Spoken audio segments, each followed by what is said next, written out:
En el pequeño pueblo de Arlo, Illinois, la vida transcurría con ritmos predecibles, característicos de las comunidades rurales del Medio Oeste. Sus 2.300 habitantes mantenían estrechos vínculos sociales, creando un ambiente donde el anonimato era prácticamente imposible. Los niños jugaban libremente en las calles del barrio sin supervisión, y los domingos marcaban un fenómeno cultural distintivo. Los negocios cerraban y las calles se vaciaban mientras las familias se reunían en las 3 iglesias del pueblo, la más grande de las cuales era la episcopal de San Martín. En el centro de San Martín se encontraba el reverendo Álvaro Armoen, un clérigo de 45 años que había servido a la comunidad durante 22 años. Moine llegó a Arlo en 1978 tras completar sus estudios de teología en el programa de teología de la Universidad Northwestern. Inicialmente visto con escepticismo como un extraño, se integró sistemáticamente en la comunidad mediante una constante labor caritativa y asesoramiento pastoral.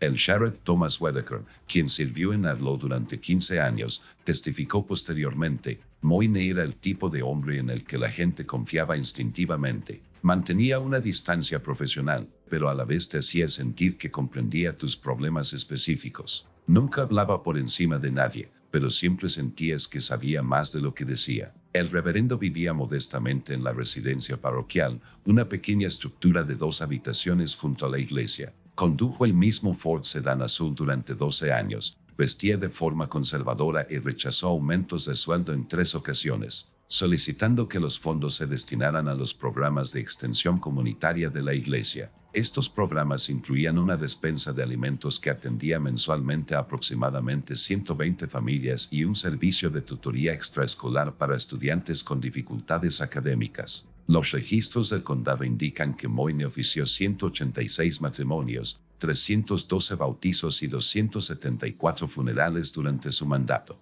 Mantuvo documentación detallada de estas ceremonias, junto con extensas notas personales sobre los miembros de la congregación, información que posteriormente resultaría relevante para los investigadores. A pesar de su visibilidad pública, la vida privada de Moine permaneció en gran parte sin documentar. Su expediente en la diócesis contenía solo información biográfica básica. Nació en Rockford, Illinois. No tenía hermanos. Sus padres habían fallecido. Era soltero. No tenía presencia en redes sociales y solo aparecía en periódicos locales cuando representaba a la iglesia en eventos comunitarios. Varios vecinos del pueblo informaron posteriormente de patrones inusuales en la agenda de Moine. Jennifer Rollins, quien vivía frente a la casa parroquial, comentó: a veces se iba muy tarde, bien pasada la medianoche. El coche no estaba hasta justo antes del amanecer. Supuse que se trataba de una urgencia pastoral, alguien moribundo o en crisis. Ocurría quizás 2 veces al mes durante años. Estas ausencias, aunque notorias, no generaron ninguna preocupación particular. En comunidades donde los líderes religiosos ocupan altos cargos sociales,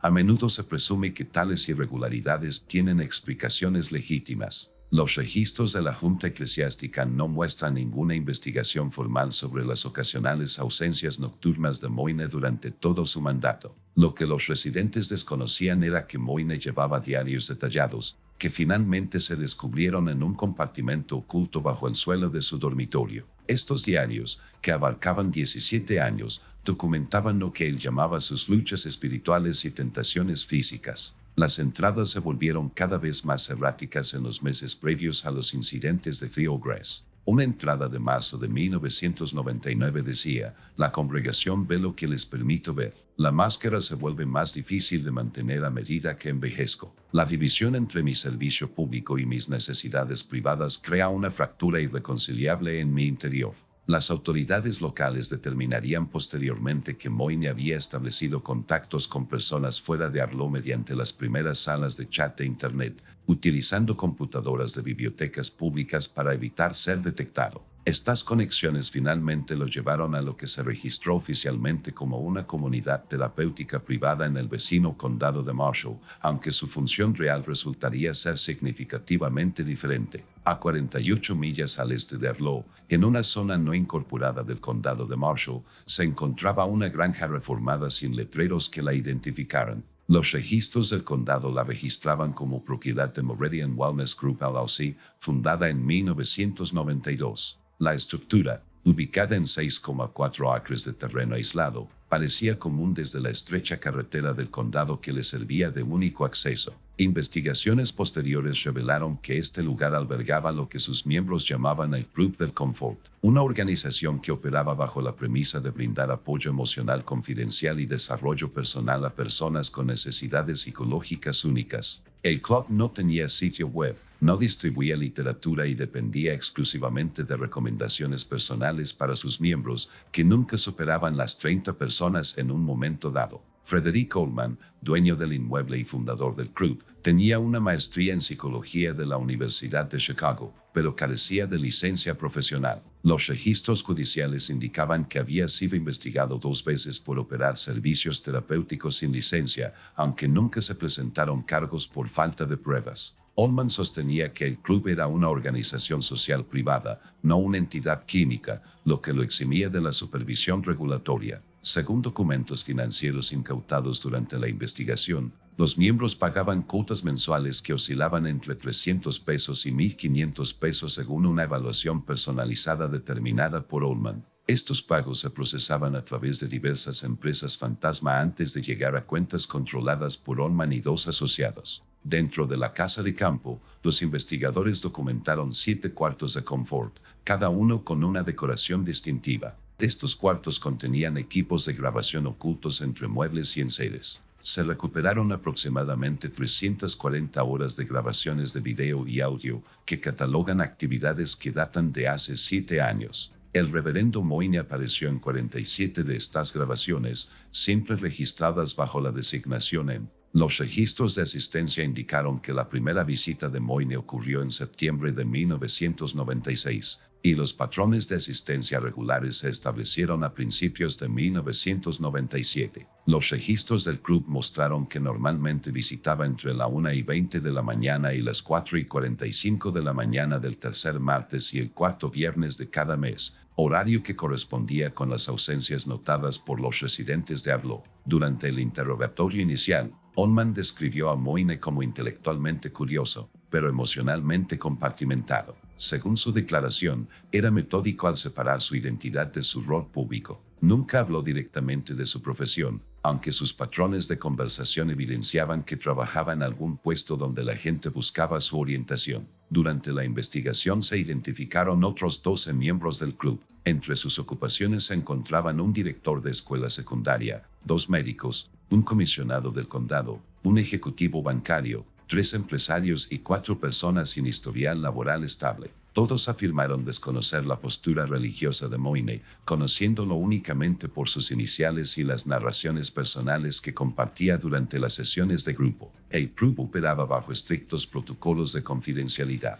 Los socios firmaban amplios acuerdos de confidencialidad y se les asignaban códigos numéricos para toda la documentación. La comunicación se realizaba mediante un servicio de mensajería encriptada que borraba automáticamente el contenido después de 48 horas. El correo físico se enviaba a una serie de apartados de correos alquilados, en lugar de enviarse directamente a los domicilios o lugares de trabajo de los socios. Según el testimonio del exmiembro Warren Pritchard, siempre se comprendió que lo que ocurría allí tenía su propia realidad.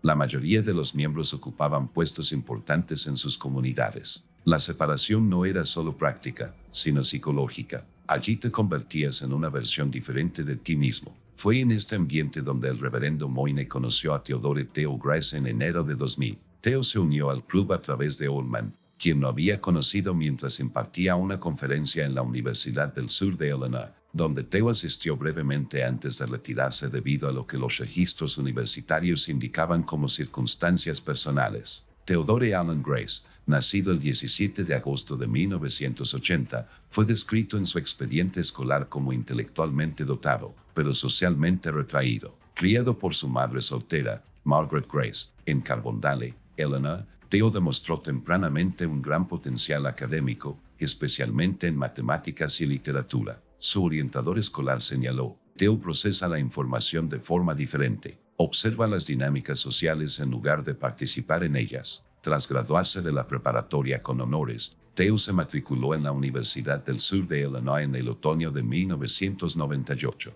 Su expediente académico mostró un rendimiento excelente durante los 2 primeros semestres, seguido de un marcado descenso en el tercero. Los registros administrativos de la universidad indicaron 3 reuniones con asesores académicos sobre su deterioro en el rendimiento antes de su baja en diciembre de 1999. Según declaraciones de antiguos compañeros de clase, Theo se aisló cada vez más durante su último semestre. Su compañero de habitación, James Kirsch, testificó más tarde, empezó a asistir a talleres de fin de semana con un profesor de psicología de Chicago. Regresaba diferente, más seguro, pero también más reservado. Decía que estaba encontrando su yo auténtico, fuera lo que fuera que eso significara. El profesor en cuestión era Frederick Holman, quien había identificado a Theo durante una conferencia invitada sobre formación de la identidad en entornos institucionales. Las notas personales de Holman, recuperadas durante la investigación, describían a Theo como muy susceptible a la influencia basada en la validación y un candidato ideal para protocolos avanzados. Theo llegó a Arlo en febrero de 2000.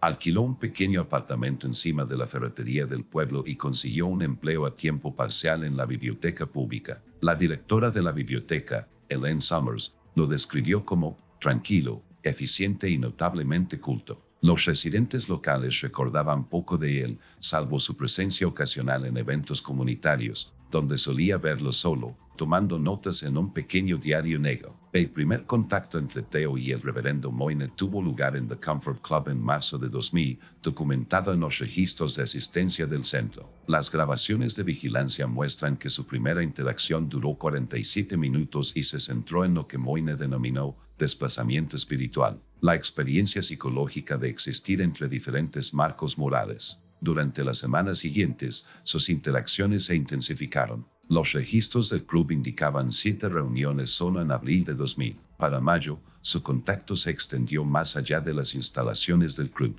Los registros administrativos de la iglesia mostraban que Theo comenzó a asistir a los servicios dominicales en San Martín y posteriormente se unió al Comité de Extensión Comunitaria de la iglesia, que Moyne supervisaba personalmente. Margaret Grace llegó a Arlo en junio de 2000 tras rastrear la ubicación de su hijo mediante extractos bancarios y registros telefónicos. Alquiló una habitación en la pensión local dirigida por Harriet Fleming, quien posteriormente contó, estaba preocupada por su hijo. Dijo que había caído bajo la influencia de alguien en la universidad y que necesitaba asegurarse de que no volviera a ocurrir. Según las anotaciones del diario de Theo durante este periodo, su relación con Moyne se volvió cada vez más compleja. Una anotación, fechada el 12 de julio de 2000, decía, dice que tengo un bloqueo espiritual que requiere atención especializada. Las sesiones se han vuelto más intensas. Me observa constantemente, evaluando mis respuestas. Dice que mi reticencia es evidencia de una corrupción más profunda. Otra entrada del 3 de agosto decía, el reverendo dice que mi madre representa mi apego a un estado espiritual inmaduro. Quiere que limite mi contacto con ella hasta que haya progresado más. Cuando cuestioné esto, se distanció,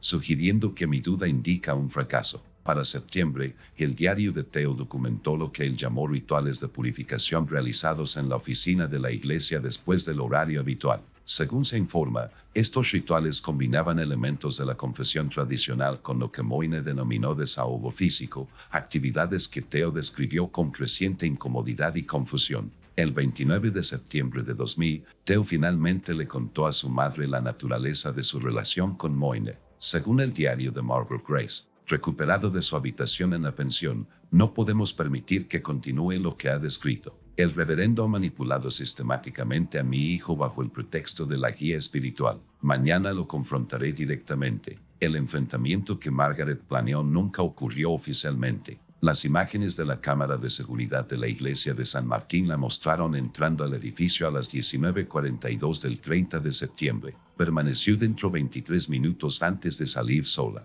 No existe registro de audio de este encuentro, aunque un trabajador de mantenimiento de la iglesia informó haber escuchado voces alzadas provenientes de la oficina de Moyne. Esa noche se iniciaron los acontecimientos que transformarían una manipulación privada en una investigación criminal. El 1 de octubre de 2000, Theo Grace no se presentó a su turno en la biblioteca pública de Arlo. Su supervisora, al notar su impecable asistencia, llamó a su apartamento 2 horas después. Al no recibir respuesta, contactó con la policía local para solicitar una verificación de bienestar, alegando preocupación por la naturaleza inusualmente responsable de Theo. El agente Daniel Reese llegó al apartamento de Theo a las 14:17. Su informe del incidente indicaba que el apartamento estaba seguro, sin señales de entrada forzada. En el interior, las condiciones parecían normales. La cama estaba hecha. No faltaban objetos personales visibles. Una taza de café en la encimera aún estaba caliente,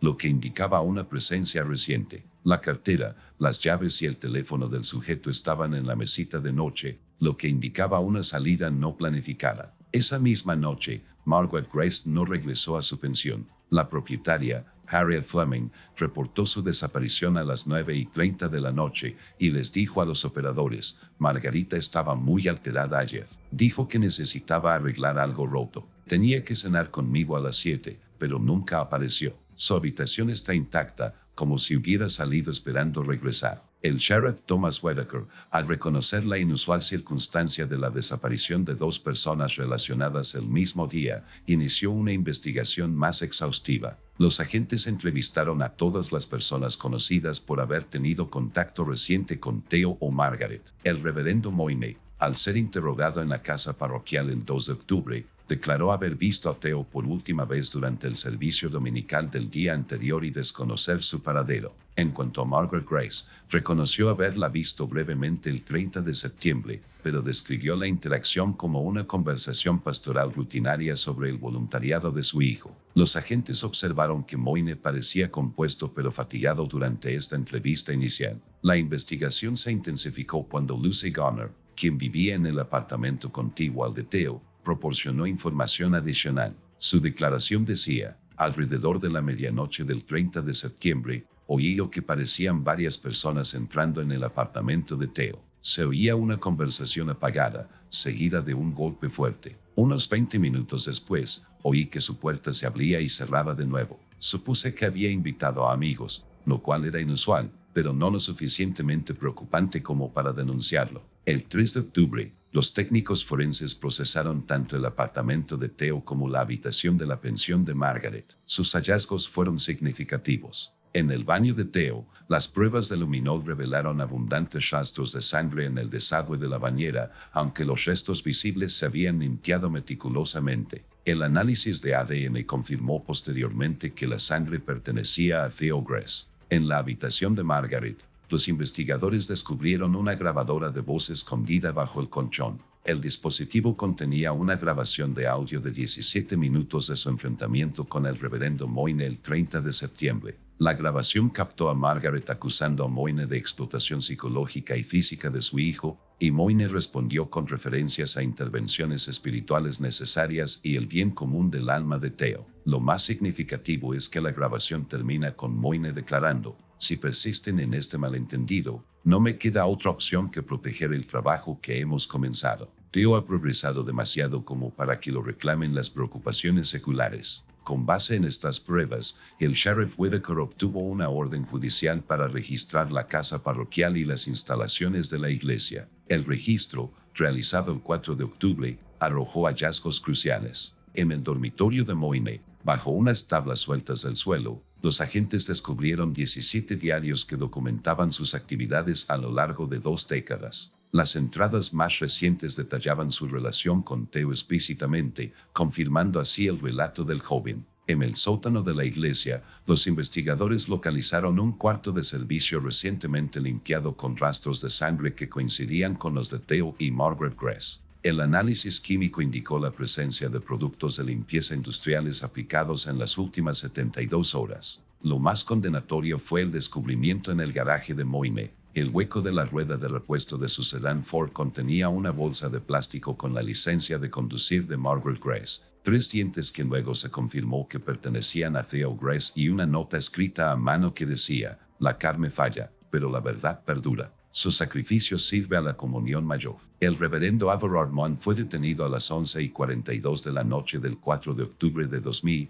acusado de 2 cargos de presunto homicidio. El arresto del reverendo Everard Munn conmocionó a Arlo y las comunidades aledañas. La prensa local describió a la ciudad como paralizada por la incredulidad mientras los residentes luchaban por reconciliar al confiable líder religioso con las nuevas pruebas en su contra. Tras su arresto, Moine mantuvo un silencio absoluto durante 72 horas, rechazando representación legal y comidas. Cuando finalmente habló con los investigadores el 7 de octubre, ofreció una declaración que las autoridades describieron como filosóficamente densa, pero evasiva en cuanto a los hechos. Las transcripciones del tribunal registraron su declaración inicial. Lo ocurrido representa una convergencia necesaria de vectores espirituales. Los detalles físicos que buscas existen en una realidad disminuida. He elevado a Theodore y Margaret más allá de las limitaciones materiales. Su esencia continúa en una forma que no puedes documentar con tus metodologías limitadas. A pesar de los extensos esfuerzos de búsqueda, que incluyeron perros rastreadores de cadáveres, georradar y un examen sistemático de todas las propiedades relacionadas con Moine, los cuerpos de Theo y Margaret Grace nunca fueron recuperados. Esta ausencia complicó el caso de la Fiscalía, pero no impidió que ésta procediera basándose en la sustancial evidencia forense y documental. La investigación se amplió para incluir The Comfort Club, que fue allanado el 12 de octubre de 2000. Frederick Coleman y 2 asociados fueron arrestados por múltiples cargos, entre ellos, operar una consulta psicológica sin licencia, chantaje y producción de grabaciones ilícitas. Los extensos registros del club proporcionaron contexto adicional sobre las actividades de Moine, pero no contenían ninguna prueba directa sobre las desapariciones de Grace. El juicio de Moine comenzó el 17 de abril de 2001 en el juzgado del condado de Marshall. La fiscalía, encabezada por la fiscal de distrito Eleanor Finch, presentó la hipótesis de que Moine había desarrollado una relación inapropiada con Theo Grace,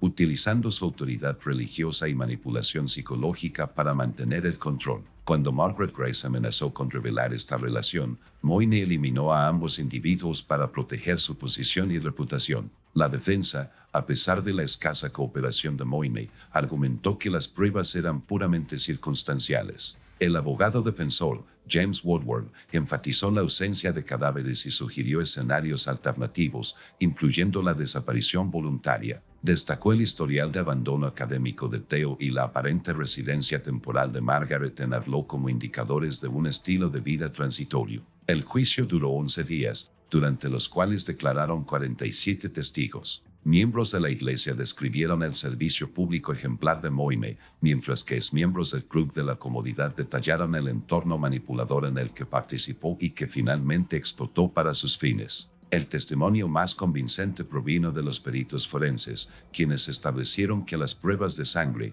a pesar de los intentos de limpieza, indicaban lesiones mortales en ambas víctimas. Las salpicaduras en el lavadero de la iglesia sugerían un traumatismo contundente, compatible con el martillo hallado en el garaje de Moine, que contenía rastros microscópicos de sangre que coincidían con los de ambas víctimas a pesar de la evidente limpieza. Durante todo el proceso, Moine mantuvo una serenidad inusual. Se negó a testificar en su propia defensa, y solo hizo una declaración ante el tribunal: acepté su dolor y lo transformé. Los cuerpos físicos fueron honrados a través de su transición. Lo que ustedes llaman destrucción, yo lo reconozco como trascendencia. Tras 7 horas de deliberación, el jurado emitió veredictos de culpabilidad por 2 cargos de asesinato en primer grado. El 3 de mayo de 2001, el juez Harrison Caldwell condenó a Moine a 2 cadenas perpetuas consecutivas sin posibilidad de libertad condicional. En su declaración de sentencia, el juez Campbell se dirigió directamente a Moine.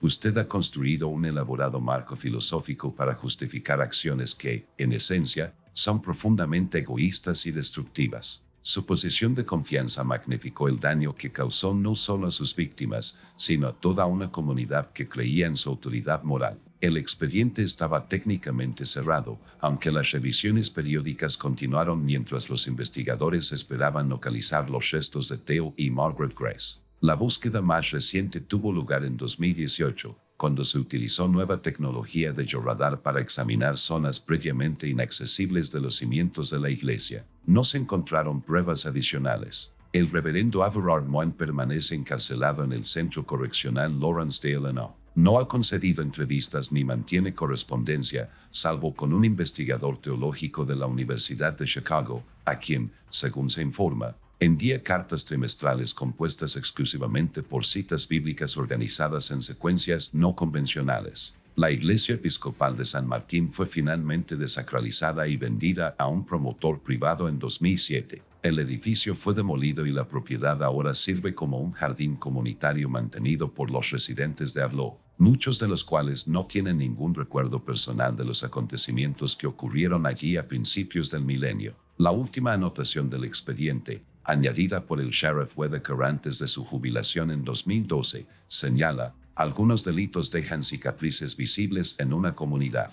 Otros crean ausencias que se sienten más que se ven. El caso Moine provocó ambas cosas. Expulsó a 3 personas de nuestro pueblo, 2 por muerte y 1 por prisión. Las 3 vacantes siguen sin cubrirse.